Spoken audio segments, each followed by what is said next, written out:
What is up, fellow Yu-Gi-Oh fans? I am the one and only Glenguin. Welcome to the channel, boys and girls. Today we're doing something a lot different. Yes, you can see Blue Eyes White Dragon right in front of you, but it is not just a Blue Eyes White Dragon deck profile. We have incorporated Mekk-Knight and we have incorporated some of the Dangerous engine. So this is my showcase deck profile for September for Blue Eyes Mekk-Knight Danger, or however you would like to say it. So sit back, relax and enjoy the deck profile. I thought I'd try something a lot different. This deck is very consistent and very powerful, and hopefully you can bust out as many monsters as you want. This is a going second deck and you can go into your extra deck as much as you like in this deck. It's so good, and I'm going to showcase it to you boys and girls right now. So if you do end up enjoying the deck profile and all the other decks that I do actually post on this channel, please consider smashing that like button to show me some support, and please consider hitting that subscribe button to become a fellow Glen Power today. Obviously it's absolutely free to subscribe and turn on your notifications so you'll never miss an upload from me. But we're going to get straight into the deck profile without enough talking, because we're going to be talking about the deck anyway. This is Blue Eyes White Dragon. We're playing it at 3. No need to say any more about the card, you just need the card, okay? Then we're running triple Blue Eyes Alternative White Dragon. You can reveal a Blue Eyes White Dragon from your hand, special summon this card from your hand. You can only do that once in your turn. It's really annoying that I have 2 gold and 1 normal, but it doesn't matter, we still got 3 of them. And obviously this comes a really good effect. Once per turn you can target 1 monster your opponent controls and you just can destroy it. And this card can't attack the turn it is summoned, but it's really good when you're facing problematic monsters that can be targeted and can be destroyed by card effects, and then you can just always overlay this into an Xyz card. That's what I do more than anything, or you can go into link material. Then we're playing 2 Dragon Spirit of White. Sometimes people feel like this is a bricky card and you go by 1. I usually just play the 2 because it's a trade-in target, it's a Melody of Awakening Dragon target. This card is always treated as a Blue Eyes card, so it can be brought from the deck to the hand at any time. You can use it off White Stone of Ancients when you're banishing the card to bring it to your hand off the graveyard. You can special summon this card off of the Return of the Dragon Lords. You can special summon this card off of Silver's Cry because it is a normal monster while in the hand or the graveyard. Good thing about this card, when it is normal or special summoned, it can banish a problematic back row card on the field, so it's very good and consistent to have this card in the deck also. Then I am running triple, see if that can focus please. There we go, triple White Stone of Ancients. This card is fantastic also because when this card is sent to the graveyard, the turn it was sent, during the end phase you can actually use this card's effect to bring out a Blue Eyes White Dragon from your deck. Fantastic card, and it's just a must-have in the deck. Even if you brick at some point, it is a tuner monster, which is also helpful for your synchro plays. You could normal summon this, go into Linkuriboh. Even if you've got nothing in your hand, at least you know you'll be ending your turn with a Linkuriboh and a Blue Eyes White Dragon. Then we are running the 1 White Stone of Legend. We are not running the Blue Eyes Alternative Ultimate Dragon in this deck because this is not a pure Blue Eyes build. This is not a Fusion OTK build. If you'd like to go check out those videos, I'm sure Team Samurai X1 has done them, or someone like Simo has done them on their channels also. Maybe some other shout outs like Zephyr War Games, Winter Kills. All these people have done these deck profiles, but this one's just a little different because I'm running the Mekk-Knights and the Dangers in the deck also.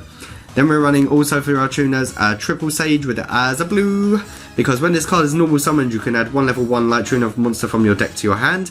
Also, if you do normal summon the White Stone of Ancients, let's say for example, and this card is in your hand, you can use her effect in your hand, discard her, tribute off the White Stone of Ancients to special summon a Blue Eyes White Dragon anyway. You can also bring out cards like Blue Eyes Solid Dragon if you wanted to put that into the deck. You can also bring out cards like Dragon Spirit of White if you need to, just to deal with problematic boards. So that is basically the Blue Eyes section of the deck. This is a 42 card deck, by the way, boys and girls, so do not worry, it's actually quite consistent. We're running 2 Chaos Dragon Levianeers. This card can be brought out anytime it wants because we are running light and dark in the deck, so you just banish 3 of either light, dark, or all 3 of the same attribute from the graveyard to special summon this card for free. It comes with really good hefty effects where if it's only light monsters, you special summon 1 card, summon 1 monster from your graveyard in defense.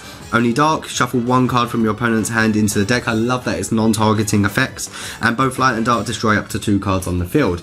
And it's a level 8, so you can't complain, so you'll always be going into your rank 8 XZs. As for the dangers, because it is going second deck, we are running 2 Danger Thunderbirds and 2 Danger Bigfoot to deal with problematic monsters and problematic set back row cards that you can't deal with if your opponent does hit them. But if you get the free special summon, at least you get to draw 1 card off of them. They're also level 8s for a reason, so we can go into our rank 8s at any time. As for the Mekk-Knights, we are only running 2 Purple Nightfall. Like I said, it's a 42 card deck. You really don't want to go into put in any more cards into the deck, just because it does ruin the consistency and the speed of how many cards that you're actually bringing out. Even if you are setting your spells and like your spells, not your quick play spells, like your spells and traps in particular, you can always special summon this card into the same column, because you're setting that spell in the same column as your opponent's cards also, which is why we do go second. Nightfall's effect, if you didn't know already, you can use its quick effect at any time you want. So if your opponent does target it, use its quick effect, tribute it off, banish it until your next standby phase, and you get to add a Mekk-Knight card from your deck to your hand. Cards like Blue Sky, for example, when this card is in the same column, you can use its effect, and it's up to the amount of cards in the same column where you can add your Mekk-Knight monsters from your deck to your hand. Good thing about Mekk-Knight Purple Nightfall also, it is a level 8 monster and it's light, so it really does go and coincide with this deck really well. And then last but not least, I am running the Indigo Eclipse. Now, I would run the yellow star and the red moon. I'm not too sure if I want to put them in, because it would make a 44 card deck, meaning I would probably just round it up to 45 cards. But at the moment, I'm just testing this deck to see how it works, and at the moment it's actually very good, because my first turn sometimes ends on Appaloosa, Bowl Sword, Borreload, you know, Borreload pointing to certain things, and you can take your opponent's monsters. But I've had a game where I've actually had Borreload pointing to Galaxy Eye's Full Armor Photon Dragon, so that is pretty much sometimes an OTK when you need it. So hopefully this deck works the way, like, you can build it any way you want, boys and girls, but this is just how I'm running the deck. Like I said, use this as a personal preference to how you would like to run it. I'm sure someone in the comments is always going to shout at me for how I'm running my decks. You can never please everyone at the end of the day. But then we're going to go into our spell cards. We are running triple trade-in, obviously. We are running a ton of level 8 monsters in the deck.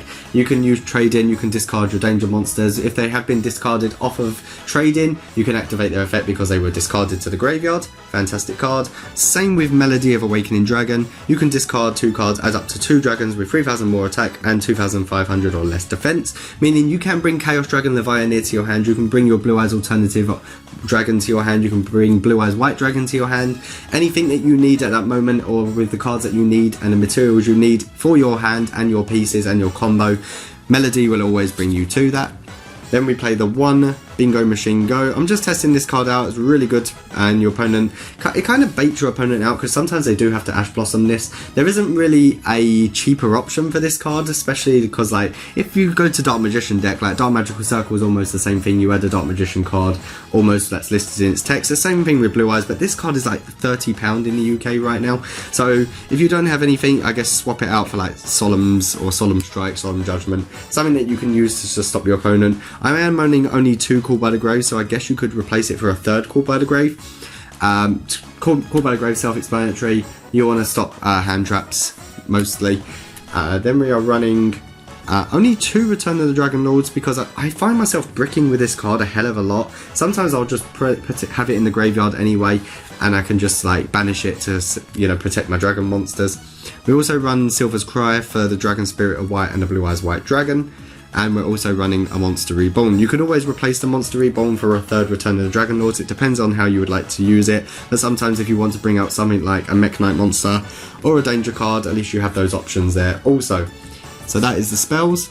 And last but not least, we are running 2 Infinite Impermanence to round off the main deck. This is a turn 0 card, you can use it at any time most likely, but if you want to set it and you don't need it, especially if you're forced to go first, I always keep this card in the main deck. I never side this card out, because you can always use it as a column play also, so it's a really smart play. And that is the main deck. So going into the extra deck, this is the cards that I am running right now. We are running the 1 Galaxy Eyes Cypher Dragon to take my opponent's monsters. We always overlay into Galaxy Eyes Full Armor Photon Dragon, which actually destroys 1 face-up card on the field if I need it. And we can always overlay into Galaxy Eyes Cypher Blade Dragon, which banishes a face-up card on the field also.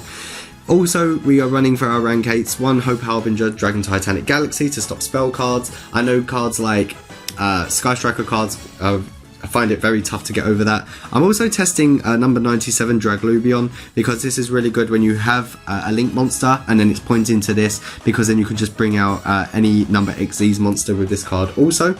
Now, the reason why we are running True King of All Calamities is because we are running the level 9 synchros in the deck, and we'll go through them with you right now. So the reason we bring this card out is because, like I said, we can spam out as much as we want with all the special summons that we have in the deck, and then we can bring out so I play 2 Blue Eyes Spirit Dragon. You can tribute this card off at any time, and this does restrict your opponent's special summons. Your opponent can only do 2 special summons in a turn if this card is out. So this card is absolutely fantastic for interruption, and if it is targeted, you can just tribute it off at any time to bring out cards like Azure Eyes Silver Dragon from your extra deck. So fantastic card, and this actually does protect your dragon monsters. And also, once per turn during your standby phase, you can target 1 normal monster in your graveyard to special summon it. So the play to make True King of All Calamities would be to have this card, then tribute it, bring out Azure Eyes Silver Dragon, get rid of Azure Eyes Silver Dragon, and then you can make cards like Cloud Castle. Again, you need a link monster pointing, otherwise you could not do this combo. But you can always Monster Reborn the level 9 synchros anyway, and then you can bring out cards like Cloud Castle, because when it is synchro summoned, you can target 1 level 9 monster in your graveyard, special summon that target.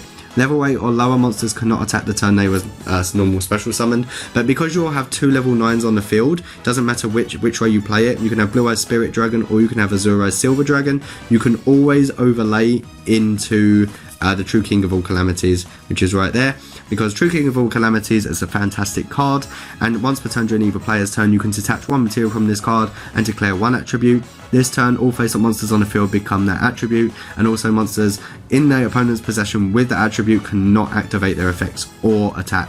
So it really does put a stop to the whole game. So that is my XZs and Synchro cards and the reason why I play them.